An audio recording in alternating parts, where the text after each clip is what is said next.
En estos días de pandemia de COVID-19 hemos podido comprender lo que significaba tener miedo a ser contagiados por este terrible y tremendo virus. Y el que más y el que menos hemos mirado con prevención a según quién, especialmente a los descarados y descaradas que iban por la calle sin mascarilla.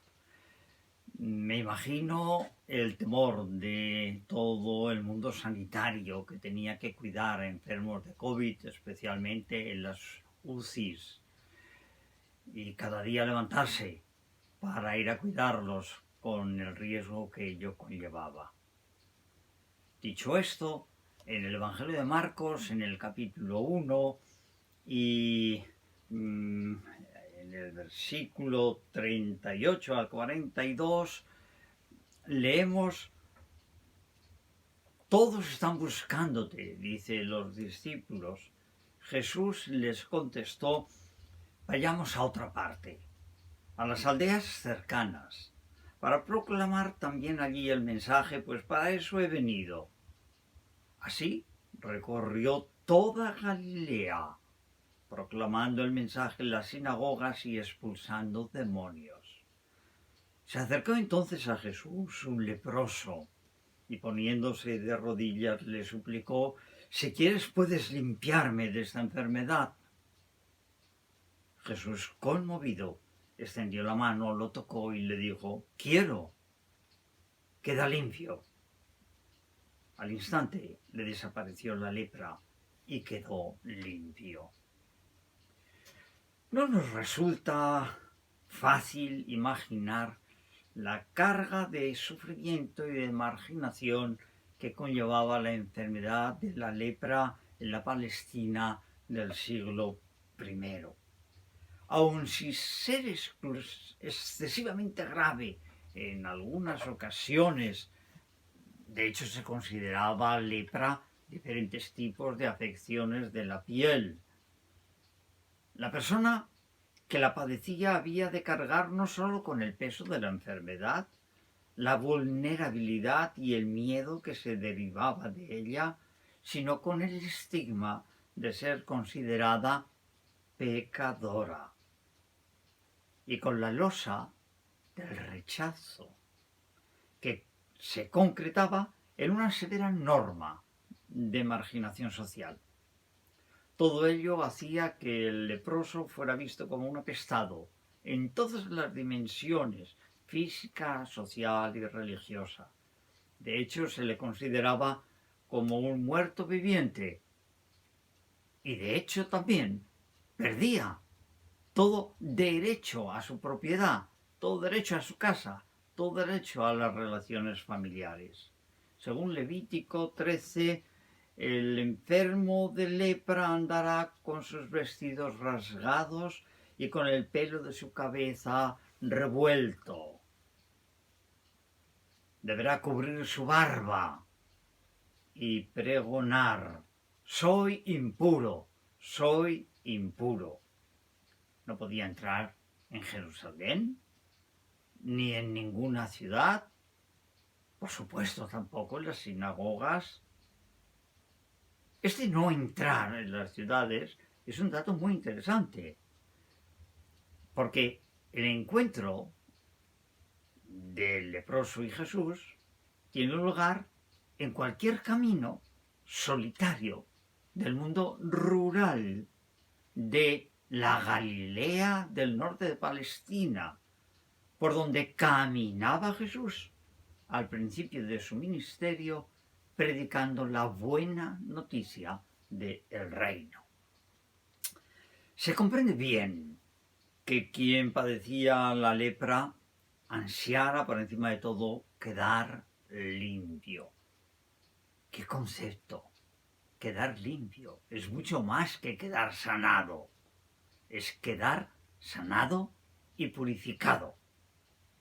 Y esa es la petición con que el leproso del relato se acerca a Jesús. El primer sentimiento de este al verlo, aunque hay traducciones que traducen el término griego orgisteis por sintió rabia, prácticamente la mayoría traduce sintió compasión, o como hemos leído en la versión de la palabra, se conmovió. No deja de ser, no obstante, por lo menos a mí me lo parece, muy sugerente la idea de sentir rabia y sentir compasión. La rabia bien podría ser al contemplar la penosa situación de este hombre, víctima por un lado del desorden de la creación causada y causa al mismo tiempo por el poder del pecado y del maligno. Recordad que curaba a personas que estaban endemoniadas, y de la ley de la marginación religiosa y social. Rabia por eso. Pero por otro lado, eso mismo es lo que le mueve al mismo tiempo a sentir compasión por ese hombre, que es una persona. En definitiva, ¿no es así como nos ve Dios? Con rabia por la destrucción que el pecado hace de la persona, con rabia por la condena de la persona que la sociedad hace, y al mismo tiempo con compasión. Movido por el leproso, Jesús viola la ley que prohibía acercarse y mucho más tocar al leproso, y muestra así, en una lectura simbólica del relato, que es la compasión y no la norma lo que sana a las personas.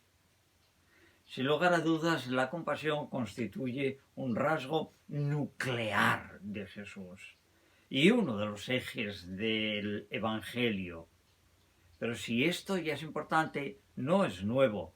Todas las tradiciones religiosas, incluido por supuesto el judaísmo, que una vez y otra habla de ello, de la compasión, todavía es más importante que Jesús está afirmando: así es Dios. Porque como muy bien comprendieron los sacerdotes y maestros judíos, Jesús se hace igual a Dios. Según Juan 5 versículos, si queréis leerlo, 16 al 18. Lamentablemente se ha confundido durante mucho tiempo en la religiosidad católica en España la compasión con un mero sentimiento superficial equiparable a la lástima que produce en nuestra sensibilidad un cierto dolor que se salda con un dar limosna, en vez de conmoverse y tratar de acoger, integrar, curar a la persona. Bueno, desde luego es mejor esto que no la indiferencia, pero la compasión es algo infinitamente más profundo. Una conmoción interior que nos hace vibrar con la persona que sufre. La compasión tiene que ver mucho con la misericordia, pues ambos son sentimientos que nacen de las entrañas, conmovidas. Con pasión significa literalmente sufrir con, padecer con otro, compadecer, tanto en latín compasio como en griego simpatheia. Simpatía, etimológicamente, proviene del prefijo sim, que significa algo que se da a la vez o en unión con o junto con otra cosa, con el término patheia, que significa afección, sentimiento. Simpatía, pues, es algo así como tener comunidad de sentimiento. Sentir o padecer con otro u otra. Término elocuente que evoca actitudes de simpatía y de empatía. Ponernos en su piel. Sentir con ello, con el otro. Y nos moviliza a una acción eficaz de ayuda. Bueno, la parábola o el relato del buen samaritano es definitoria. Al comprender que ese otro me obliga a tratarlo como desearía yo mismo ser tratado. La compasión, como vemos en el relato, libera a la persona de lo que creía impureza. En la época de Jesús, los sacerdotes y la sociedad creían que la enfermedad era causada por la impureza, por el pecado, sino de la persona heredado de sus padres. Y también, por supuesto, por el pecado propio. ¿Quién pecó, este o sus padres? Preguntan los discípulos viendo a un hombre ciego de nacimiento.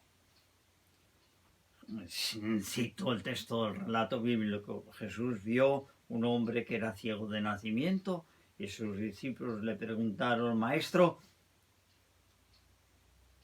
¿para que este hombre haya nacido ciego? ¿Quién pecó? ¿Él o sus padres? Ni él pecó ni sus padres, respondió Jesús, sino que esto sucedió para que la obra de Dios se hiciera evidente en su vida. Juan 9, capítulo 2. El mensaje de Jesús del amor de Dios sin distinción a todos los seres humanos provoca que acudan a él gentes de todas partes, todos los marginados. De hecho, todo el ministerio público, según los evangelios, está repleto de esa actitud compasiva que queda perfectamente definida en aquel versículo de Mateo 9:36. Y al ver a toda aquella gente se sentía conmovido. Conmovido es la palabra que ha utilizado en este relato Marcos, porque estaban maltrechos y desalentados como ovejas sin pastor. El curar de Jesús rompe no solo la cadena de la enfermedad como castigo divino, sino que declara que la obra de Dios es justamente lo contrario: liberar, tanto interior como exteriormente, a las personas. Y por eso Él, Jesús, obra, trabaja, como lo hace el Padre, y rescata de la marginación y del aislamiento, y favorece a la persona su puesta en pie y su integración.